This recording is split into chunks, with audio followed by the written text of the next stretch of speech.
அதுல முதல் விஷயம் ஒன்று, புத்தியுள்ள ஆராதனை எது அப்படிங்கறத நம்ம பார்க்கணும். ஆராதனை செய்கின்றோம்.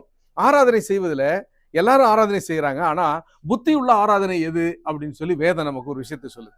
அது என்னவா அப்படின்னு சொன்னா, உங்கள் சரீரங்களை என்ன பண்ணுமா, நீங்கள் உங்களுடைய சரீரங்களை தேவனுக்கு பிரியமான ஜீவபலியாக ஒப்புக் கொடுக்க வேண்டும் என்று தேவனுடைய இரக்கங்களை முன்னிட்டு உங்களை வேண்டிக் கொள்கிறேன். இதுவே நீங்கள் செய்யத்தக்க புத்தி உள்ள ஆராதனை. என் சரீரத்தை ஆண்டவர் கொடுக்கும். நம்முடைய சரீரம் அப்படிங்கிற ஒண்ணு இருக்கு. இந்த சரீரம் இருக்கு பார்த்தீங்களா, இந்த சரீரத்துல நமக்கு எங்கெங்கெல்லாம் இன்னைக்கு கண் இருக்கிறது இல்லையா, இது சரீரத்துக்குள்ள போகின்ற ஒரு வழி. காது உள்ள போகின்ற வழி, மூக்கா இருக்கட்டும், வாயா இருக்கட்டும். நீங்க என்னைக்காலும் யோசித்து பார்த்தீங்களா, இது எல்லாத்துக்குமே சாத்தான் ஒரு விஷயத்த, இந்த உலகத்தை சார்ந்த ஒரு விஷயத்த, இந்த சரீரத்தை கெடுக்கிற ஒரு விஷயத்த சாத்தான் கண்டுபிடிச்சு வச்சிருக்காங்கிறத என்னைக்காலும் யோசித்து பார்த்திருக்கீங்களா? என்னைக்கெல்லாம் மனிதனுடைய சரீரத்தில் இருக்கக்கூடிய ஹோல்ஸ், இதெல்லாம் உள்ளுக்குள்ள போற ஒரு விஷயம். பொடின்றோம், பொடி போடுறாங்க அந்த காலத்துல. நம்ம சொல்றேன், எனக்கு இந்த காலத்துல என்னென்னமோ சொல்றாங்க, எனக்கு அது தெரியல. நிறைய நார்காட்டிக்ஸ் கொண்டு வந்துட்டாங்க, நிறைய என்ன சொல்றாங்க, போதைப் பொருள்கள்லாம் கொண்டு வந்துட்டாங்க. ஸ்மெல் பண்ணி பண்றது, உள்ளது பண்றது, என்னென்னமோ செய்யறாங்க. ரைட்டுங்களா? மூக்கு வழியா போதையை உள்ள அனுப்புறது, காது வழியா உலகத்தின் பாடல்கள், இன்னைக்கு ராக் மியூசிக், ராப் மியூசிக்னு இருக்குது.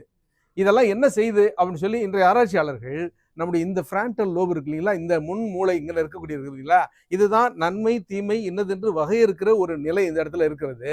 இந்த இடத்தை பாதிக்கிறது தான் சாத்தானுடைய வேலையா. ஆதியில தேவன் தனது ரூபத்தின்படியையும் தனது சாயலின்படியையும் மனிதனை சிருஷ்டித்தார், நல்லதென்று கண்டார். அல்லேலூயா. நல்லதென்று கண்ட ஒரு மனிதன்கிட்ட எப்படி கெட்டது உள்ள போனுச்சு? எது வழியா போனுச்சு? பார்வைக்கு இன்பமும் இல்ல, இந்த கண்ணுக்கும் வாய்க்கும். புரியுதுங்களா? சாத்தா என்ன பண்ணா, இந்த மனசுக்குள்ள இருக்கக்கூடிய கடவுளுக்கு பயப்படுற பயத்தை ஆண்டவர் நமக்குள்ள வைத்திருக்கிறார். அல்லேலூயா. இந்த பயத்தை தேவன் நம்முடைய இருதயத்துக்குள்ள ஒளிச்சு வச்சிருக்காரு. அந்த இடத்தை என்ன சாத்தா கண்டுபிடிக்க முடியல. எப்படி நாங்க இவங்களை முதல்ல ஆண்டவர் ஆதாமியும் அவளும் பாவம் செஞ்சு வச்சுட்டான் சாத்தான். அதுக்கு பிறகு முதல் பிறந்த மகன் யாரு? காயின்னு. காயின்னு கொலைபாதகனா மாறிட்டான். இவ்வளவு தூரம் செஞ்சோம், கடவுளுக்கு பயப்படுற பயம் சேத்துக்கு எப்படி வந்துச்சு? சேத்துக்கு எப்படி தேவனுக்கு பயப்படுற பயம் வந்துச்சு? சேத்தின் வழியினர் ஒரு பக்கம் அப்படியே கடவுளுக்கு பயந்த பிள்ளைகளாவே வளர்ந்தாங்க. காயின் வழியினர் கடவுளுக்கு பயப்படாத வழியிலேயே வளர்ந்தாங்க. இன்னமும் சாத்தானுக்கு பயம். இந்த ஜனங்கள் எப்படி ஆண்டவருக்கு பயப்படுறாங்க? அப்ப இவங்களை என்ன பண்ணணும்? நம்ம ஏமாத்தணும். அவன் ஆதி முதல் மனுஷ கொலைபாதகனாய் இருக்கிறான், வஞ்சிக்கிறவனாய் இருக்கிறான். ஆகையினால நம்மளை வஞ்சிக்கிறதுக்கு முதல்ல சாத்தான் நம்முடைய சிந்தையை அவனால கலவட முடியல. அதுக்காக என்ன பண்றான்னா, சரீரத்தின் மூலமாக நம்மளை என்ன பண்றான்? அவன் மாசுபடுத்த பார்க்கறான். ஆகையினால வசனம் சொல்லுகிறது, என்ன சொல்லுது? இன்னொரு வசனத்தை வாசிங்க. 1 தீமோத்தேயு 5ஆம் அதிகாரம் 23ஆம் வசனம். 1 தீமோத்தேயு 5:23 என்ன சொல்லுது? தெசலோனிக்கேர் 1 தெசலோனிக்கேர் இல்லப்பா, 1 தெசலோனிக்கேர் 5:23 பாருங்களேன்னா, 1 தெசலோனிக்கேர் 5:23 எக்ஸாக்ட்லி. சமாதானத்தின் தேவன் தாமே உங்களை முற்றிலும் பரிசுத்தமாக்குவாராக, உங்கள் ஆவி ஆத்மா சரீரம் முழுவதும் நம்முடைய கர்த்தராகிய இயேசு கிறிஸ்து வரும்போது குற்றமற்றதாக இருக்கும்படி காக்கப்படுவதாக. ஆமென். சொல்றாரு ஆண்டவர், உன் சரீரம், ஆவி ஆத்மா சரீரம் குற்றமற்றதாய் காக்கப்படும். சாத்தான் பலவிதமான போதனைகள் இந்த உலகத்துல சொல்லிட்டு இருக்கிறான். ஆவி அழியாது அப்படிங்கிற கோட்பாட்டை சாத்தான் ஏதேன் தோட்டத்திலேயே பரப்பிட்டு இருக்கிறான். அதுதான் நிம்ரோத்துடைய கோட்பாடா இருந்தது. அந்த நிம்ரோத்து தான் இந்த உலகத்துல ஆவி அழியாத கோட்பாடை உலகம் பூரா இன்னைக்கு இந்த நிமிஷம் வரலையும் பிரசங்கித்துக் கொண்டிருக்கிறார்கள். இந்த இந்திய தேசத்துல அப்படிப்பட்ட கோட்பாடு உலகம் முழுகிலும் இருக்கிறது போல இங்கேயும் இருக்கிறது. ஆவி அழியாது அப்படிங்கிற கோட்பாடு இல்ல இல்ல, தேவன் அதை அழிப்பார். எனக்கு அன்பான பிள்ளைகளை, அதை பற்றின தப்பான சிந்தையை விளைச்சிட்டு இருக்கிறாங்க.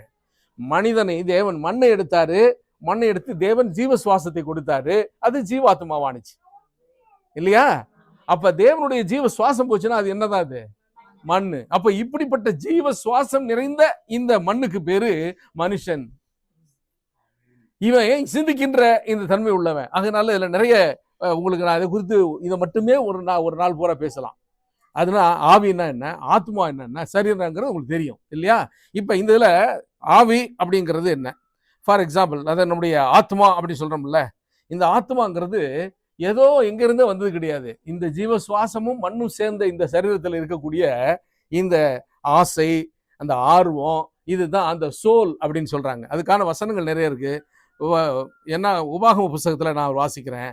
உபாகமம் 23:24 அதுக்கான பதம் பயன்படுத்தப்பட்டிருக்கிறது. அதுக்கு என்னன்னா நெஃபேஷ் அப்படிங்கிற பதத்தை தான் பயன்படுத்தியிருக்காங்க. நெஃபேஷ் அப்படின்னா அதுக்கு பேரு அது என்னவா, அதுதான் நமக்கு சோல். நெஃபேஷ் அப்படிங்கிறது சோல்னு போட்டிருக்காங்க.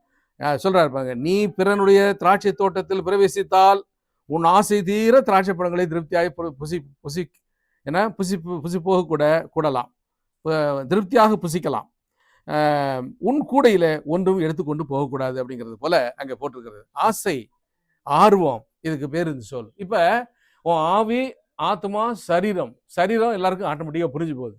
இந்த ஆத்மா அப்படிங்கிறது வேற ஒண்ணும் இல்லை, என்னுடைய ஆசைகள்.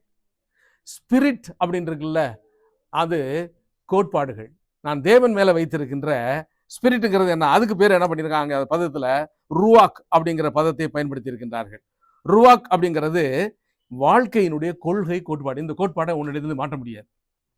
இது குற்றப்படுத்தக்கூடாது. ஏன் நான் வர நேரத்தில் என்னுடைய குற்றப்படுத்துகின்ற ஒரு கோட்பாடு என்னிடத்தில் இருக்கக்கூடாது. தேவன் என்ன சொன்னாரோ அதுபடி இருக்கணும். அதனாலதான் உன் சரீரம் ஜீவ பலியாய் ஒப்பு கொடுக்கிறப்ப இதுவும் சேர்ந்து என்னுடைய ஆசைகள், என்னுடைய எதிர்பார்ப்புகள், என்னுடைய அபிலாஷைகள், என்னுடைய கோட்பாடுகள், புரியுதுங்களா? சோல், ஸ்பிரிட் அப்படின்றாங்க. என்னுடைய இந்த ஆத்மா, என்னுடைய ஆவி அப்படிங்கிறது, என் ஆவிங்கிறது என் கோட்பாடா இருக்கும். எனது ஆண்டவராக இயேசு கிறிஸ்துவை தவிர நான் வணங்க மாட்டேன். இப்போ ஐயா கோட் பண்ணாங்க இல்லைங்களா, சாத்ராக் மேஷாக் ஆபேத்நேகோ ஒரு பெரிய பொற்சிலையை நிறுத்தினப்ப, நீ என்ன நெருப்புல தூக்கி போட்டுக்க, நான் ஒன்றும் வணங்க மாட்டேன். இது கோட்பாடு, இதுதான் ஸ்பிரிட், அவங்கள்ட்ட இருந்த அந்த ஆவி. புரியுதுங்களா?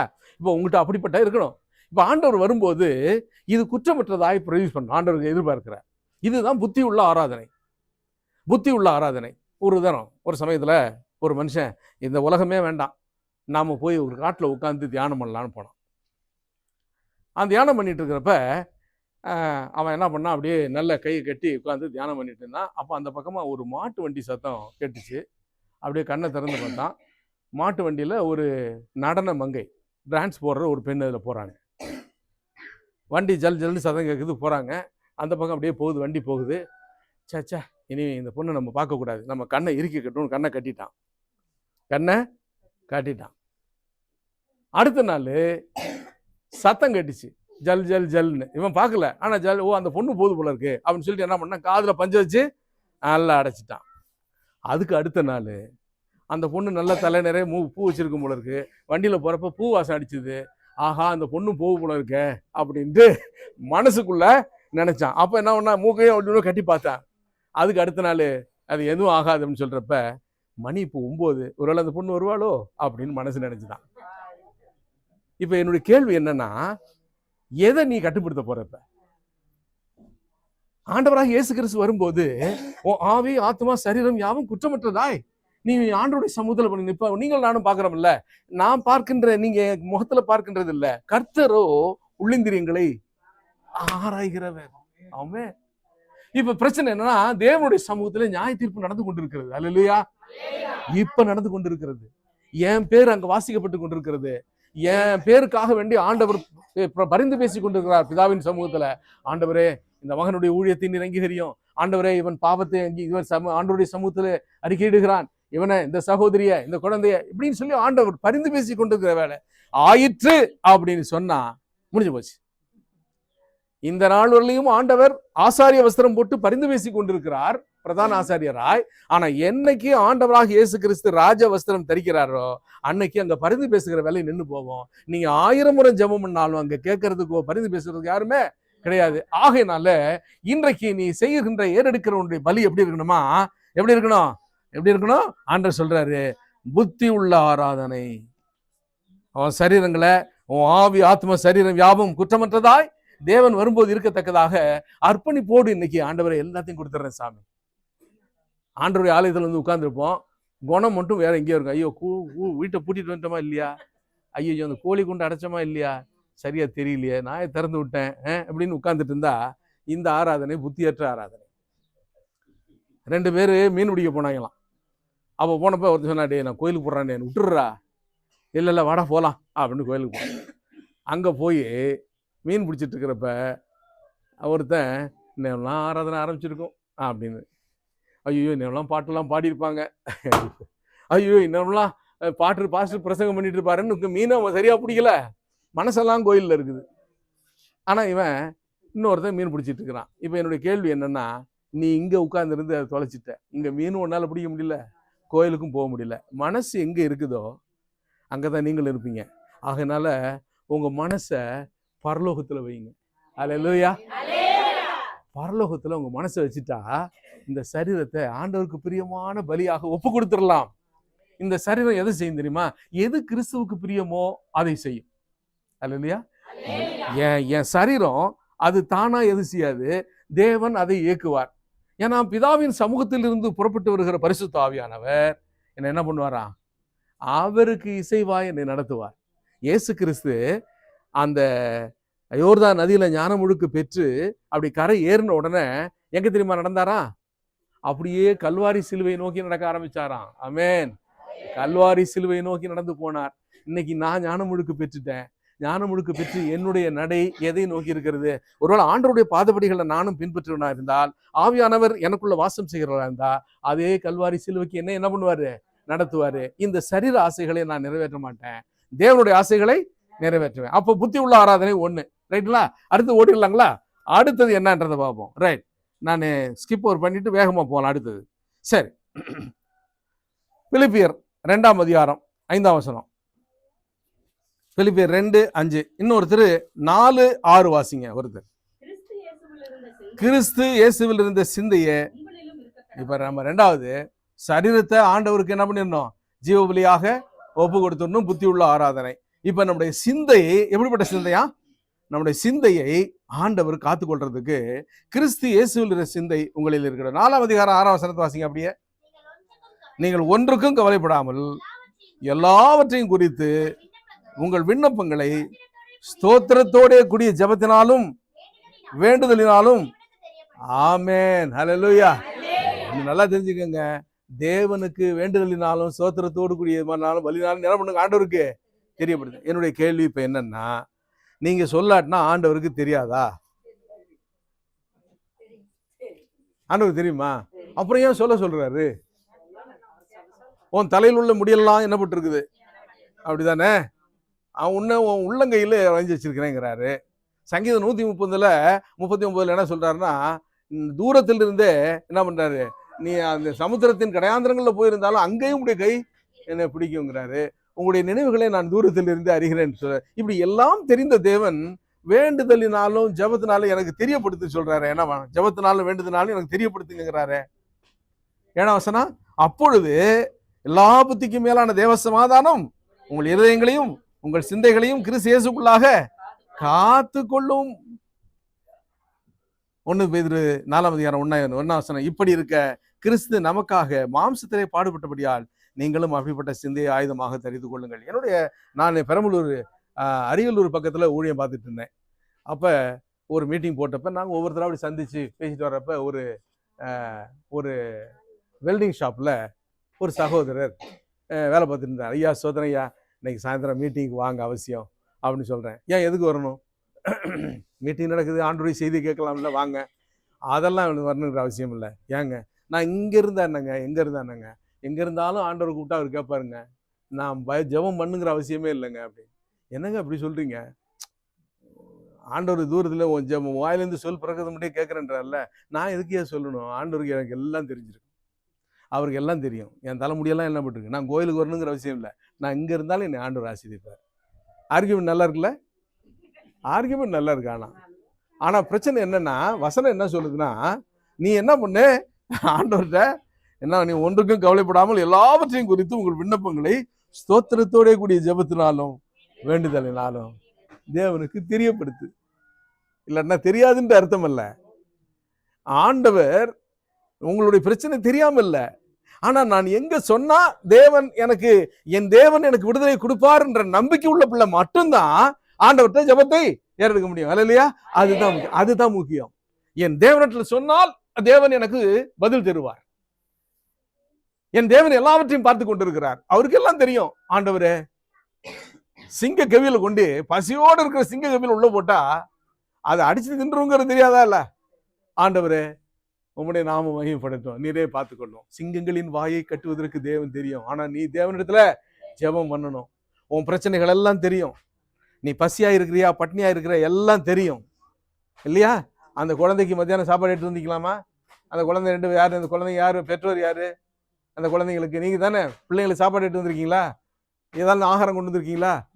நான் என்ன கேட்கிறேன், இங்க ஆகாரம் இருக்கு. நான் கேள்வி என்னன்னா, பொல்லாத மனிதர்களாகிய நீங்கள் உங்கள் பிள்ளைகளுக்கு நல்ல ஈவுகளை கொடுக்கும் பரமபிதா உங்களிலும் மேன்மையானவர் அல்லவா? அப்படிப்பட்ட தேவன் என்ற சொல்லு அப்படின்றார். அப்படின்னா என்ன அர்த்தம் அப்படின்னா, ஆண்டவரே நீர் எனக்கு பதில் அளிக்கிறவர், நீர் என்னை சிருஷ்டித்தவர், நீர் என்னை காக்கிறவர் அப்படின்னு உணர்ற பிள்ளைங்க மட்டும்தான் தேவனிடத்துல ஜெபத்தை ஏறெடுக்க முடியும். ஆகையினால உங்கள் வேண்டுதல்களை ஆண்டவர்கிட்ட என்ன பண்ணணுமா சொல்லணும். அப்ப உங்க சிந்தையை கிறிஸ்துக்குள்ளாக காத்துக்கொண்டு ஆண்டவருக்கு நம்ம பதில ஜெபத்தை ஏறெடுத்து நம்ம சிந்தையை கிறிஸ்துக்குள்ளாக காத்துக்கொள்ளணும். அப்ப சரீரத்தை ஜீவ பலியா எப்ப கொடுக்கணும்?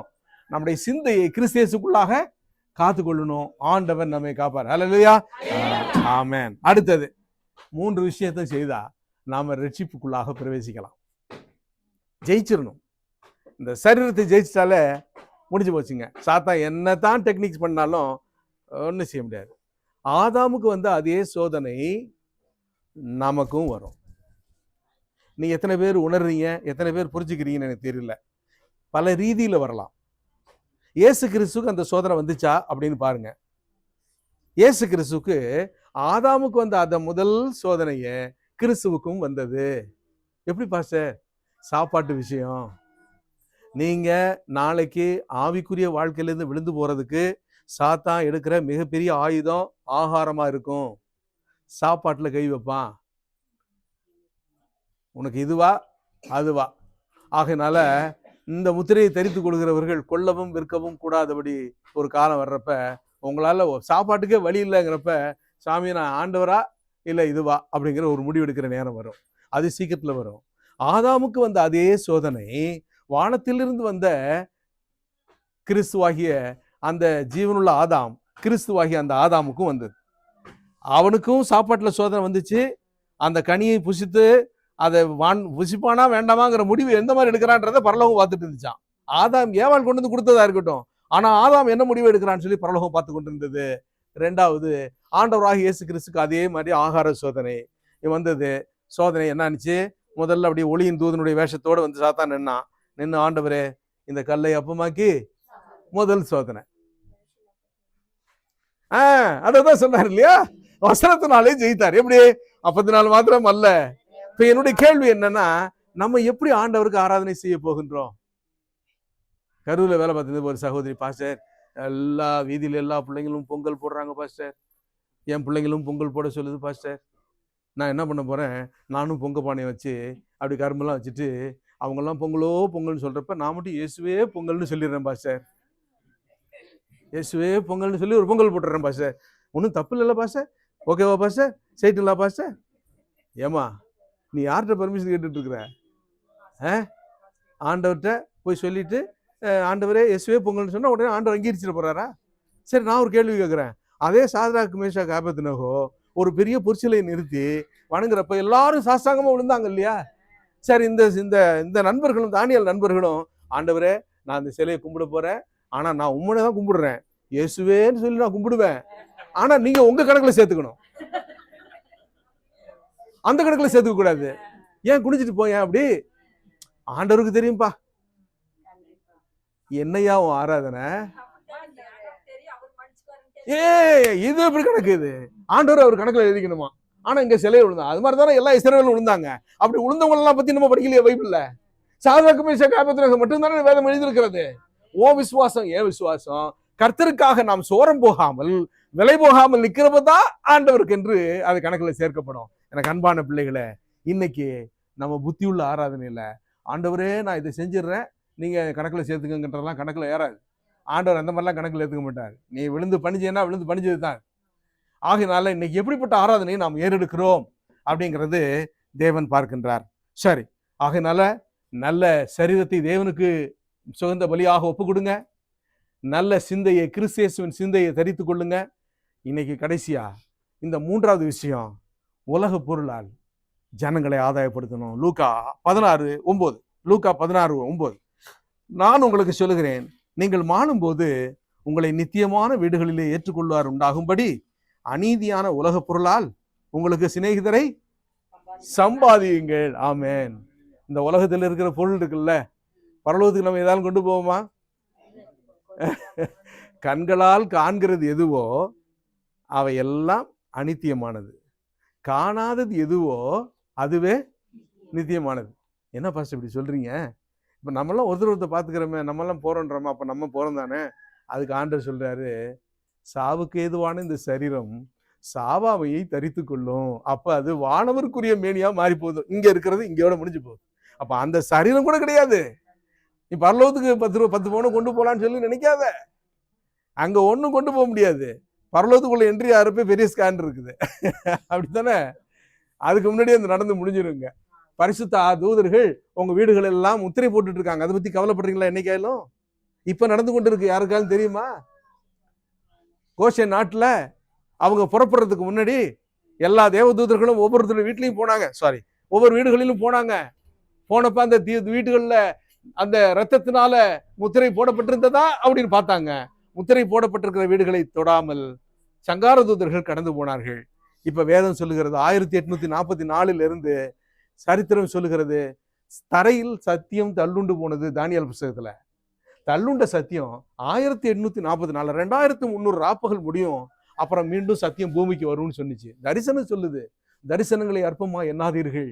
இந்த தரிசனம் சொல்லுகிறது 1844 இந்த சத்தியம் பூமிக்கு வந்த போது, ஓ இதுதான் சத்தியமா அப்படின்னு சொல்லி ஏத்துக்கிட்டாங்க. அந்த சத்தியம் இப்ப நமக்கு தேவதூதர்கள் ஒவ்வொருவருடைய நெற்றியிலும் முத்திரை போட்டுக் கொண்டிருக்கிறார்கள். அல்லேலூயா. இந்த முத்திரை மனிதர்களால் காண முடியாது. இப்ப நம்ம பார்த்துட்டு இருக்கிறோம்ல, நமக்கு தெரியாது. ஆனால் தேவதூதர்கள் முத்திரை போட்டுக் கொண்டிருக்கின்றார்கள். அது எதுக்காக போடுறாங்க அப்படிங்கிறத நம்ம ஆராயணும். இந்த ஆராய்ச்சி தான் நமக்கு தேவை. அதுக்கு தான் நம்ம ஓடிக்கிட்டு இருக்கிறோம். எனக்கு அன்பான பிள்ளைகளை, நீங்க இன்னைக்கு செய்ய வேண்டியதெல்லாம் இந்த 3 புத்தியுள்ள ஆராதனை செய்து ஆத்தும ரட்சிப்பை மற்றவர்களுக்கு செய்வது மாத்திரமல்ல, ஓ ஆத்மாவை நீ ரட்சித்து கொண்டு மற்றவர்களை ரட்சிப்புக்குள்ளாக வழி நடத்தணும். பேதுருவே, நீ பலப்படு, பின்பு பலப்படுத்துகின்ற வேலையை ஆண்டவர் செய்து கொண்டிருக்கின்றார். மற்றவர்களையும் பலப்படுத்தணும், நீயும் பலப்படணும். அதனால இந்த நாளிலே ஆண்டவர் சொன்னது போல, நான் உங்களுக்கு சொல்லுகிறேன், நீங்கள் மாளும்போது உங்களை நித்தியமான வீடுகளில் ஏற்றுக்கொள்வார் உண்டாகும்படி அநீதியான உலக பொருளால் உங்களுக்கு சிநேகிதரை சம்பாதிங்கள். அப்படிங்கிற ஒரு பொருள் என்னன்னா, இன்னைக்கு என்கிட்ட இருக்கிற காசு பணம் எல்லாம் அழிஞ்சு போகும். ஆனா இந்த காசை ஊழியத்துக்குன்னு கொடுத்துன்னு வச்சுங்களேன், பரலோகத்துல சேர்க்கப்படும். ஆமென். அந்த கணக்கை பரலோகத்துல சேர்த்து வச்சுக்குவார். இது ஆத்மா மீட்புக்காக கொடுக்கப்பட்டது அப்படின்னு வச்சுக்குவார். ஒரு பையன் சர்ச்சில் காணிக்க போட்டான். போடுறப்ப அவன் எடுத்து போடுறப்ப திடீர்னு 100 ரூபா கையில் வந்துருச்சு. ஐயோ, நம்ம 10 ரூபா தானே போடணுன்னு தான் 100 ரூபா போயிடுச்சு. சரி போ. அப்புறம் போயிட்டு மூப்பர்கிட்ட, ஐயா நான் 10 ரூபா தான் போட்டுருந்தேன், 100 ரூபா போட்டேன், பாக்கி 90 ரூபா சேஞ்சு கொடுங்க. உடனே மூப்பர் சொன்னார், நீ எவ்வளவு போடணும்னு நினைச்ச? 10 ரூபா தான். அதெல்லாம் திருப்பியெல்லாம் கொடுக்க முடியாது, போட்டு தான். சரி பரவாயில்ல, அப்படின்னா எனக்கு இன்னும் கூட 90க்கு உள்ள ஆசீர்வாதம், எனக்கு 100 பங்கு எனக்கு ஆண்டவர் ஆசீர்வாதம் கொடுப்பார். தம்பி இங்க வா, நீ எவ்வளோ போடணும்னு நினைச்ச? 10 ரூபா தான். 10 ரூபாய்க்குள்ள ஆசீர்வாதம் தான் இது கிடைக்கும், பாக்கி 90 ரூபாய்க்குள்ள ஆசீர்வாதம் உனக்கு கிடைக்காது. புரியுதுங்களா உங்களுக்கு என்ன சொல்றேன்? நீங்க ஆண்டவர் சொல்றாரு, எனக்கு எவன்கிட்ட காணிக்க வாங்கன்னு சொன்னாரு தெரியுங்களா? யார்கிட்ட காணிக்க வாங்க சொன்னாரு? ஆமென். மனமும் வந்து எவன் கொடுக்குறானோ அவன் காணிக்கையை மட்டும் வாங்கிட்டு இருக்கிறார். நீங்க யாராலும் மனம் இல்லாம ஒரு காணிக்கை கொடுத்தீங்கன்னு வச்சுக்கலாம், அதை நீங்களே வச்சுக்கலாம், இங்க தேவையே இல்லை. இங்க இருக்கிற ஒவ்வொரு பணமும் ஆத்தும ரட்சிப்பிற்காக செலவிடப்படுகிறது. ஊழியக்காரங்க நாங்க அரிசியும் பருப்பும் வாங்கி தின்னுட்டு பாக்கியெல்லாம் ஊழியத்துக்காக செலவு பண்ணி கொண்டிருக்கிறோம். ஒரு ஆத்மா ரட்சிக்கப்படுது, நீங்க எவ்வளவு போடுறங்கிறது பிரச்சனை இல்லை. 2 பணம் தான் உள்ள போட்டா தன்னிடத்துல உள்ள எல்லாத்தையும் கொடுத்தான்னு ஆண்டவர் சொல்றாரு. உன்னிடத்துல 2 5 அப்பமும் 2 மீன் தான் இருக்கா, அது கூட ஆண்டவர்கிட்ட. அல்லேலூயா. ஆண்டவர்கிட்ட கூடு. ஆத்மா ரட்சிப்புங்கிறது வேணும். என்கிட்ட இருக்கிறது குறைவா தானே இருக்குது, கவலைப்படாத, 5000 பேர் போஷிக்கப்பட இருக்கிறார்கள். ஆமென். நீ கூடுன்றாரு, அவ்வளவுதான். அதனால ஆத்ம ரட்சிப்புங்கிற சிந்தை நமக்கு வேணும். எனக்கு பாஸ்டர் சொன்னாங்க, நாங்கெல்லாம் மத்தியானத்துக்கு பிறகு யாரும் தூங்க போறது இல்லை பாஸ்டர், நாங்கெல்லாம் கிராமத்துக்கு கிளம்பி ஊழியத்துக்கு போயிடுவோம். ரொம்ப நல்ல விஷயம். ஆத்ம ரட்சிப்பு நமக்கு தேவை. அதனால 3வது விஷயம், ஆத்ம ரட்சிப்புங்கிறது மிக அவசியம். அதனால முதல் பாரு என்ன பாயிண்ட் பார்த்தோம்? ஜீவ பலியாக உன் சரீரத்தை ஒப்பு கொடு. ரெண்டாவது, புத்தியுள்ள ஆராதனையாக உன் சிந்தையை ஆண்டவருக்கு ஒப்பிடு. மூணாவது, ஆத்தும ரட்சிப்பிற்காக நீ என்ன பண்ணும், நீ பலப்பட்டு ஆண்டவருக்கு என்று ஆண்டவர் ஊழியத்தை செய்யணும். இந்த மூன்றையும் ஆண்டவருடைய சமூகத்திலே நாம் செய்கின்ற போது, எனக்கு அன்பான கர்த்தருடைய பிள்ளைகளே, நாம் தேவனுடைய ராஜ்யம் வரும்போது நாம் நெருக்கப்பட்டு அழைக்கப்பட்டு குறை காணப்படாமல் ஆண்டவருடைய ராஜ்யத்துல சேர்த்து கொள்ளப்படுவோம். அல்லேலூயா. எங்களை நேசிக்கிற நல்ல தகப்பனே, சுவாமி சோதரம். எல்லாம் அப்படியே முட்டி போடுங்க. ஆத்மாவான்றான் ரட்சிக்காமல் வெட்கத்தோடே ஆண்டவா வேறும் கையனாக உம்மை கண்டு கொள்ளலாகுமா? அல்லேலூயா. சோத்திரம் ஆண்டவரே, துதிக்கிறோம் அப்பா. சோத்திரம் சோத்திரம் ராஜா. இந்த மத்தியான நேரத்தில் அன்பான நம்முடைய பிள்ளைகளோடு கூட அந்த நாளிலே நீர்கள் கொடுத்த தியானத்துக்காக உம்மை சோதரிக்கிறோம் ஆண்டவரே. எங்களுடைய சரீரங்களை தேவனுக்கு கொடுக்காமல் இந்த உலக ஆசைகளிலே நாங்கள் இன்னும் வாழ்ந்து கொண்டிருக்கிறோம் ஆண்டவரே. எதை புசிப்போம், எதை உடுத்துவோம் என்று நாங்கள் நாளைய தினத்திற்காக கவலைப்படுகிற ஒரு பிள்ளைகளாக நாங்கள் இருந்தோமானால் நாங்கள் தேவனுடைய ராஜ்யத்துக்கு தகுதியானவர்கள் அல்ல. இந்த சரீரத்தை ஜீவ பலியாக தேவனுக்கு ஒப்பு கொடுக்க வேண்டும் என்று வேதம் சொல்லுகிறது சுவாமி. இந்த சரீரத்தின் ஆசைகளை நிறைவேற்றுவதற்காக கிறிஸ்தவன் இந்த உலகத்திலே அறைந்து திரிய வேண்டிய அவசியம் இல்லை. இவைகளெல்லாம் உங்களுக்கு வேண்டியது என்று பரமபிதா அறிந்திருக்கிறார். அவைகளை உங்களுக்கு கொடுப்பார். முதலாவது தேவனுடைய ராஜ்யத்தையும் அவருடைய நீதியையும் தேடுங்கள், அப்பொழுது இவைகளெல்லாம் உங்களுக்கு கூட கொடுக்கப்படும் என்று சொல்லியிருக்கிறீர்கள். அல்லேலூயா. ஸ்தோத்திரமப்பா. ஆகையினாலே எங்களுக்கு தேவையானது ஒன்றே, முதலாவது தேவனுடைய ராஜ்யத்தை தேடி எங்களுடைய சரீரங்களை உமக்கு ஜீவ பலியாக ஒப்பு கொடுக்க உதவி செய்யும் சுவாமி. நாங்கள் இந்த நாளிலே படித்தது போல ஆத்ம ஆதாயம் வேணும், உம்முடைய சிந்தையை தரித்து கொள்ளணும். இந்த திருச்சபையை நடத்துகிற நம்முடைய தாசனை நீர் ஆசீர்வதியும். தலைவனை இருக்கிற நம்முடைய பிள்ளைகளை நீர் ஆசீர்வதியும். திருமணமாகாமல் இருக்கிற பிள்ளைகளை நீர் ஆசீர்வதியும். அவர்களுக்கு ஏற்ற காலத்தில் துணைகளை நீர் தாரும். வியாதிப்பட்டிருக்கிற பிள்ளைகளுக்காக நான் ஜெபிக்கிறோம். அந்த பிள்ளைகளை நீர் ஆசீர்வதி சுவாமி. சமாதானத்தின் தேவன் இந்த திருச்சபையை வளர்க்கவும், அந்த ஒவ்வொரு நாளும் ரட்சிக்கப்படுகிறவர்கள் தேவனுடைய சபையிலே சேர்த்து கொண்டிருந்தார் என்று ஆதியில நாங்கள் எவேசு திருச்சபையில நாங்கள் பார்க்கிறோம். அதுபோல ரட்சிக்கப்படுகிறவர்கள், மீட்கப்படுகிறவர்கள் தேவனுடைய திருச்சபையில அன்றாடம் சேர்த்து கொள்ளப்பட்டிருந்தார்கள். அதுபோல இந்த திருச்சபை வளரணும். ஆண்டவருக்கு என்று சத்தியத்தை சொல்லுகிற பிள்ளைகள் இந்த திருச்சபையிலிருந்து எடுபடும். பரலோக ராஜ்யம் சீக்கிரமாய் கிட்டி சேர்க்கிறதை நாங்கள் பார்க்கிறோம். ஆகையினாலே ஆண்டவரே, நீயும் தேவனை சந்திக்க ஆயத்தப்படு என்று சொல்லுகிறது போல நாங்களுமே சந்திக்க ஆயத்தப்பட நீ உதவி செய்யும். மீட்பரும் இரட்சகருமான இயேசு கிறிஸ்துவின் நாமத்தில் ஜெபிக்கிறோம் நல்ல பிதாவே. ஆமென் ஆமென். கர்த்தர் உங்களோடு கூட இருப்பாராக. பாஸ்டர் நீங்க கண்டிப்பாக பண்ணுங்க பாஸ்டர். நீங்க உங்க ஆராதனை நடத்துங்க, நான் அப்படியே கிளம்புறேன். அந்த ஆராதனை காத்துட்டு இருப்பாங்க. டைம் ஆயிடுச்சு. எல்லாருக்கும் சோத்திரமா? எல்லாரும் சோத்திரம். இந்த நாளைக்கு என்ன வருது? தேங்க்யூ. சரிங்க.